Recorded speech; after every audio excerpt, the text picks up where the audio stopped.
അസ്സലാമു അലൈക്കും വറഹ്മത്തുള്ളാഹി. സുഹൃത്തുക്കളെ, സമയം 6 മണി. നിസ്കാരം ഇപ്പോൾ കഴിഞ്ഞിട്ടുള്ളൂ കേട്ടോ. ഇൻഷാ അല്ലാഹ് അനുഗ്രഹിക്കട്ടെ, എല്ലാവർക്കും റാഹത്ത് സമാധാനമൊക്കെ തരട്ടെ. നമ്മുടെ സുഹൃത്തുക്കൾ ഒരുപാട് പേരുണ്ട്, പ്രത്യേകമായിട്ട് റമദാൻ മാസത്തിൽ ദുആ ചെയ്യാൻ പറഞ്ഞവർ. അവർക്കൊക്കെ അവരുടെ പ്രാർത്ഥന അല്ലാഹു സ്വീകരിക്കുമാറാകട്ടെ. ഏതായാലും ഈ കാബാലയത്തിൽ വന്നിട്ട് തവാഫ് ചെയ്യാനും മുറ ചെയ്യാനും അല്ലാഹു സൗഭാഗ്യം ചെയ്യട്ടെ, ഹജ്ജ് ചെയ്യാനും സൗഭാഗ്യം ചെയ്യട്ടെ. ആമീൻ യാ റബ്ബൽ ആലമീൻ. നമ്മുടെ വാർദ്ധക്യത്തിൽ കിടക്കുന്ന ഉമ്മമാരും ഉപ്പമാരൊക്കെ സംരക്ഷിക്കുന്ന ഒരുപാട് സാധ്യതയായിട്ടുള്ള മക്കളുണ്ട്. പക്ഷേ അവർക്കൊക്കെ അല്ലാഹു ദീർഘായുസ്സും ആഫിയത്തും അല്ലാഹു പ്രദാനം ചെയ്യുമാറാകട്ടെ. ആമീൻ യാ റബ്ബൽ ആലമീൻ.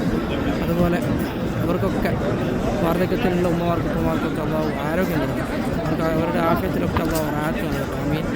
അതുപോലെ നമ്മുടെ മാതാപിതാക്കൾ, മക്കൾ, കുടുംബാദികൾ, സൗഹൃദങ്ങളൊക്കെ ഉണ്ട്, അവർക്കൊക്കെ അല്ലാഹു ദീർഘായുസ്സും ആഫിയത്തും അല്ലാഹു പ്രദാനം ചെയ്യുമാറാകട്ടെ. ആമീൻ യാ റബ്ബൽ ആലമീൻ. അതുപോലെ തന്നെ ഒരുപാട് രോഗികളുണ്ട് നമ്മുടെ ഇടയിൽ, അവരുടെ രോഗങ്ങളിലൊക്കെ അല്ലാഹു കാമിലാശിഫാൻ നൽകട്ടെ. ആമീൻ. ഒരുപാട് പേര് പ്രത്യേകം ദുആ ചെയ്യാൻ പറഞ്ഞിട്ടുണ്ട്. മനുഷ്യരാണല്ലോ, ഓരോരോ പ്രയാസഘട്ടങ്ങളിൽ കൂടി കടന്നു പോകുന്നവരാണ് നമ്മൾ. എന്നൊക്കെ അതൊക്കെ തരണം ചെയ്ത് പോവുക ഇൻഷാ അല്ലാഹ്. എല്ലാവർക്കും റാഹത്ത് സമാധാനമൊക്കെ നൽകട്ടെ. ആമീൻ. എല്ലാവർക്കും നല്ലൊരു പ്രഭാതം ഈ പരിശുദ്ധമായ അർമിലായിരുന്നു. അസ്സലാമു അലൈക്കും വറഹ്മത്തുള്ളാഹി വബറകാതുഹു.